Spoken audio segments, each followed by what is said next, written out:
Welcome, everyone. Today we're doing a deep dive into something pretty technical, the long-range forecast for winter 2025-2026. We're focusing on West Russia, the North Caucasus, and West Siberia. And the sources we've looked at point towards, well, a potentially dramatic winter, maybe an old school one. Right, but the headline isn't just cold. It seems the real story, the primary hazard, is volatility. Yeah. These rapid, almost dizzying temperature swings. That's exactly it. Volatility is key.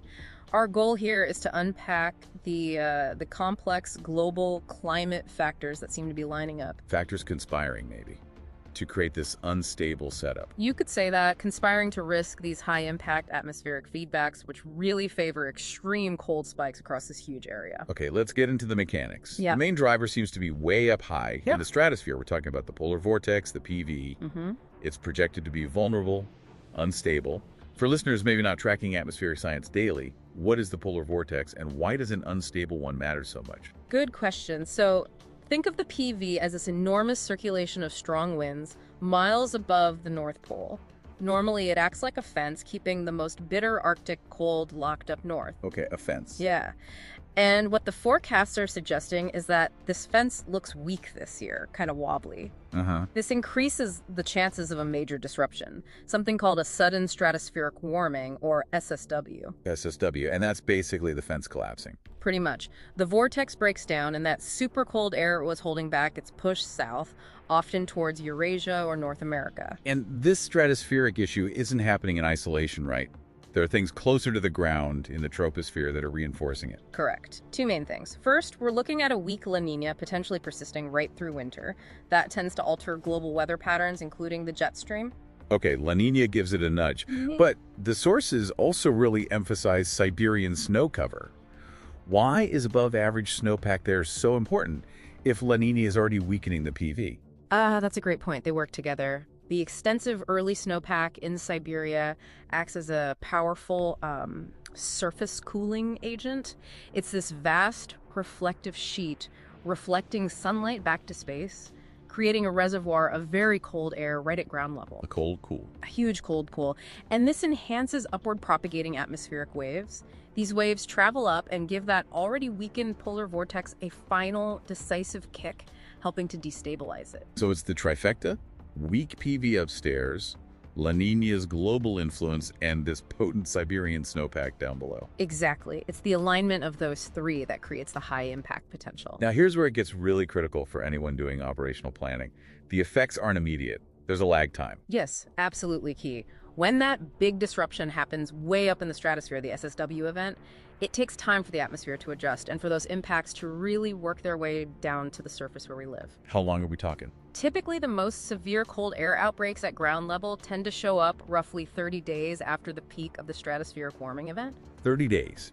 So that lag time really pinpoints the highest risk window for, say, infrastructure damaging cold. Precisely. For West Russia specifically, this timing focuses the greatest risk for those intense, damaging cold spikes between late January and February 2026.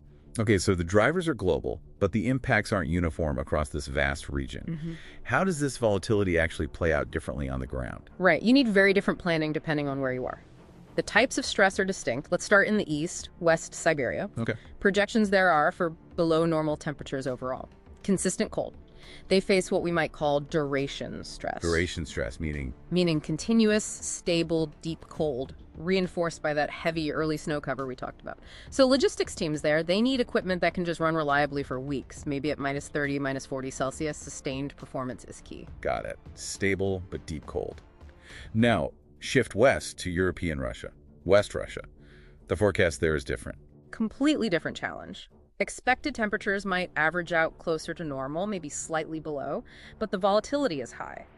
This region faces peak stress. Peak stress. So sudden, sharp shocks to the system. Exactly.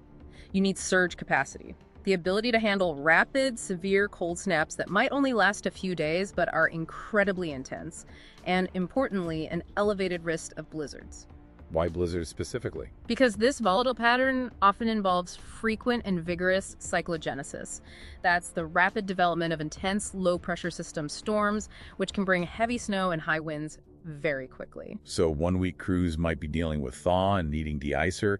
The next, they're scrambling for extreme cold diesel additives and blizzard response gear. That sounds like. Weather whiplash, that's a good term for it. Maximum flexibility is demanded. And then there's the third region, the North Caucasus. What's the story there? Another distinct issue. Projections point to above normal precipitation and snowfall, especially in the mountains.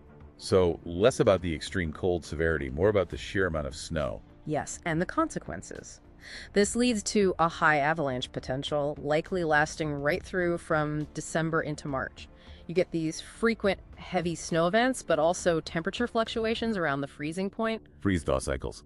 That destabilizes the snowpack. Exactly. It creates dangerous layers, increasing the avalanche risk significantly. Okay, let's tie this all together. What's the big picture risk when you have these different stresses playing out across interconnected regions? Well, the alignment we discussed, weak La Nina, unstable PV, heavy Siberian snow, it creates a recipe for potential cascading failures. Cascading failures. How so? Imagine the logistical network connecting these regions.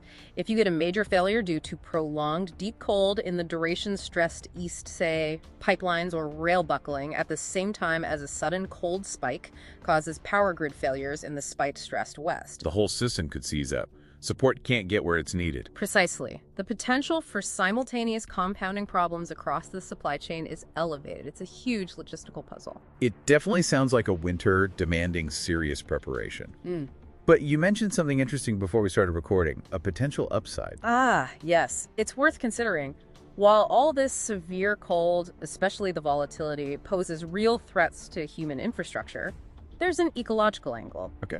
The kind of deep, sustained cold projected for West Siberia, that duration stress, is actually very effective at killing off overwintering agricultural pests and breaking disease cycles in the soil. Huh.